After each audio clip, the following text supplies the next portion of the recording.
n'abafana kandi yaganije nabo narakaramufasha. So biriya rero tumi ntumurebe iminota yahawe kubera ko no kujya kuri la stage ni icyubahiro kiremere cyane kandi yarabishimiye ndanabibona mbona amarangamutima yenda yabona atangira guha amazina Ben. So ya mpano rero ni impano koko. Uriya mpano yaje yitwa wa boy ya mpano. None tumaze kumusinyisha ndavuga nta munyarwanda witwa wa boy itwa ya mpano aka wa boy. Turwana nabyo muzabimubaza zabibabwira turanabisiba kuri date 2021 nakubwiraga turabihindura tangira kwitwa ya mpano aka wa boy nkuko rero yise. So rero ya mpano kugeza kuri isaha abantu bamubonye kuri teguro mike mwebwe mwabyakiriye gute performance hinjira batatu ntabwo n'undi keteze koze neza abafana bo batekereje ko ari yego abafana turaza kugira abantu barabishimye sana n'ubu mu ya mpano bamutipe 2025 yego ndasaba Imana ngo ibiye kuko arapatikanye cyane abantu batazi hari n'abanye bakrititse bavuga ngo yego kuki ngo tubonye ko yarafite agahiti ngo tumushyira kuri stage ntubabuza kuvuga abantu bakavuga ariko Ben yarabibonye kuri amana n'umunyempano aranabimbwira ati aze wenda nkaya story gatoya wibuka ko ya mpano nageze kumusinyisha muri company yitwa TB Music. That was 2021 2021 nta numwe arumuzi mpamagara itangazamakuru ryose hafi ya ryose hari abanyamakuru bagera ku 100 na dushyiraho umukono ngiye nawe TB Music itangira kumufasha. Yaramamagaye arambwira ati stage mwampaye stage ndamubwira umuhungu wanjye sana kwima stage egure nafu Ben ni wabisabye noneho Ben wasabye ati aba bana akunda kubita promising stars mubazana muri stage mu bantu bambere yavuzemo numvisemo wowe na Shemi n'umwana mushike muramuzi. So itegure uzakora agati minota 5 n'umunani n'icumi by'umunani babivuze ni Felix wabivuze urumva nibyani muri iyo minota akaba ari kuririmba no kuvugana n'abafana niba ari bubyine niba ari bugire umuhanzi w'umuhanga akoramo indirimbo 10 w'umuhanga iminota hagati ya 5 and 10 ushobora gukora indirimbo zawe 5 nziza zifite iminota 3 cyangwa 2 no kuganiriza n'abafana kandi yaganije nabo narakaramufasha. So biriya rero tumi ntumurebe iminota yahawe kubera ko no kujya kuri la stage ni icyubahiro kiremere cyane kandi yarabishimiye ndanabibona mbona amarangamutima yenda yabona atangira guha amazina Ben. So ya mpano rero ni impano koko. Uriya mpano yaje yitwa wa boy ya mpano. None tumaze kumusinyisha ndavuga nta munyarwanda witwa wa boy itwa ya mpano aka wa boy. Turwana nabyo muzabimubaza zabibabwira turanabisiba kuri date 2021 nakubwiraga turabihindura tangira kwitwa ya mpano aka wa boy nkuko rero yise. So rero ya mpano kugeza kuri isaha abantu bamubonye kuri stage hariya yagize excitement itabaho kandi byanagenze neza abanyarwanda bamwakira kwa kundi aho bigeze rero mwebwe abanyamakuru nabasabaga yuko ibihangano byo mwamufasha kujya bizajya bigerekura kugira ngo muze mubaze ibyo mbona bitubaka kariyeri. Yego ibyo ubona bitubaka kariyeri ye ni nk'ibiki manager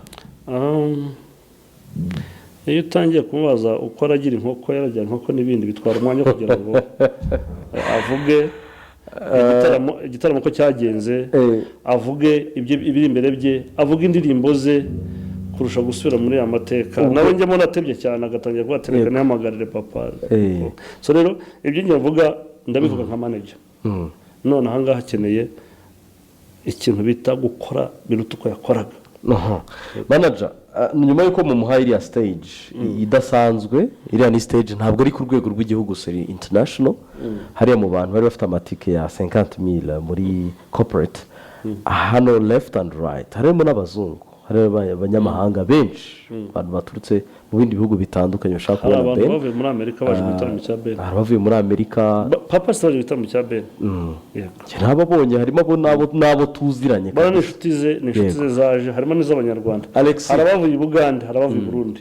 nyuma y'uko muhaye platform y'Ampano yagize atya ajya kuri televiziyo y'u Rwanda gushimira ko The Ben yamuhaye platform, nawe arakuvuga na Nopuja uburyo mwashyigikiye talent ye, abashimira by'umwihariko platform mwamuhaye, anashimira Lucky n'abanyarwanda bamwakiriye. Buryo umuhanzi ageze ari imbere kuri stage Mwemere n'abamuzanye abantu bakazamura amaboko, ari ibintu bikomeye cyane. kera nkubitse akantu. Urumva Kera ihangane maze iki kibazo bamubajije kuri Bruce Melody avuga ko atamuzi. Abantu batireka Bruce Melody ko wari waramusabye korabo, ko wari waravuze gutya abantu bafashe ya mpano nkaho yasuzuguye Bruce Melody ari kuri televiziyo y'igihugu. Namwe niko mubibona? We yaravuze ati nge simuzi. atamuzi se. Iyo mba ndi nabaza ibiganiro nabwo aceceka peti. Niko rero guhita mubwira. Just keep quiet. Warengereye. Ariko ibyo yasobanuraga wenda nuko abantu babinterpretize ko nyirampamvu taravugana yanga gusubira mu kuri Melody cyane kuko yigeze kumusaba ngo bakorane indirimbo, arabisaba abanyarwanda, bisaba biranga ntibyakunda. Wabyumvise ka kantu ashobora kuba hari yaravuze ati kuki mumbaza niko nabitekereza nko mbitekereza kuki mumbaza kandi muzi ko naje yaravuze ati ntacyo kumuvugaho mfite. Exactly. Kuko ibyo yamuvuzeho amusaba ntabwo yabimuhaye kandi ngo afite ko buriya umuhanzi afite management ye. Kuba atarabikoze ntabwo namuveba, afite management y'ugitegura ibintu bye ntiranahari kandi igihe cyose usabye hari gusaba ugahabwa cyangwa usaba ntuhabwe. Iyo udahawe rero ntabwo biba intambara. So rero kuba yaravuze ati ntacyo muvugaho tubimwubahira impamvu atabivuze turi kumushakamo ibindi byatavuze. Nabonye yaragize atake nyinshi kuri social media cyane kuri X z'abantu bavuga ngo abonye platform none agiye kwipfusha ubusa. Sometimes hari excitements umuntu agira, abandi bafana bakuru. Yego, hari excitements umuntu agira zishobora gutuma avuga ibintu bitari ngombwa, sibyo? Ariko ngira nabonye buryo avuga ataravuze. Yaravuze ati ntacyo mfite cyo kuvuga, ibaze none yavuga. Ariko atake z'abantu bangana gutyo ngiye buriya nibo bafana ba mbere kuko bari baramubwira ngo ugomba gukora ibi, kora ibi nibyo bikwiye. Bane bamubwira ati utangiye kujya gutya ntabwo ari byo. Nze ku muntu witwa Yampano na Ben ubwe ari kuri stage yamurebeye muri backstage aravuga ati this guy is talented, ariko noneho muri future mu mwitege kuba afite indirimbo abantu bakunze ziri hano hanze nka Maîtresse ya indirimbo ngo uwo muntu n'izindi zitandukanye yagera muri arena ngo mwere mwamuhaye iminota 7 hakaba harimo 5 n'ibiri yo kuba ari no kuvuga byose bikabera icyarimwe kuri stage ko ari umuhanzi abakeneye hype y'abafana kubasuhuza byose byari bikubiye mu minota 7. Umusore ayidukubitamo performance imeze nka kuri yari imeze. Umusore witwa Florien ndamwibuka muzana yego mu muziki uri mu bantu bamufashije kumubona ari kuri big stage nk'iriya ni nabwo bwa mbere twari tumubonye performinga mu bitaramo nka biriya. Ibyo bigahita bihana umukoro n'abantu bategura ibitaramo ba bantu mutabelivinga burya bashobora ibintu nka biriya. Nopuja ukimara kubona Yampano kuri stage wiyumvaga gute? So mbere yuko mvuga uko nkimubona kuri stage kuvuga mu gitaramo cya The Ben cyabaye muri ngaruke kuri Yampano wa 1st of January ataranabumwara nyine atamutaramumenya. Yampano ngewe nkiba mu bintu by'imiziki ndibuka ko nagiye hari gahunda narimo sijyanye na performance of course. Abantu rega natwe twagacishijeho kera, so hari ibintu nari ndimo, hari campaign nari ndimo nongera guperforminga ahantu mu cyaro aho Yampano avuka. Namwibuka arakana gato cyane k'inzobe cyane kaza kambwira ibintu by'ubuhanzi ngo nanjye mfite impano bimeze gute. So yaje kuza kongera kubinyibutsa, yaraje Kigali turi gukorana hano kuri Country Record. Arambwira ati riga ni wa mwana wigeze ubona kera ahantu irangiro n'ibiki. So ariko hari wabona Nyamasheke cyane Rusizi ni Nyamasheke. So ariko Yampano ni Yampano nyine ni umuntu w'igitangaza. Yampano bundi mufata nka buriya abantu mu Rwanda dufite bari so talented. So ukuyemo ba Ben bonyine uretse Bruce Melody bambonye bo ni hejuru cyane. Yes, ariko abantu bitwa ba Yampano, abantu bitwa ba New Bosco, abantu bitwa ba Element, those guys they are so talented, sibyo? Yampano azi kwandika. Burya kubona umu artiste w'iki gihe uzi kwandika indirimbo, Yamana azi kwandika ameze nka Niyo Bosco neza, arandika aracuranga. Yamana melodies ziwe ni umuntu uteye ubwoba. Yamana acuranga akora indirimbo imeze nka bridge.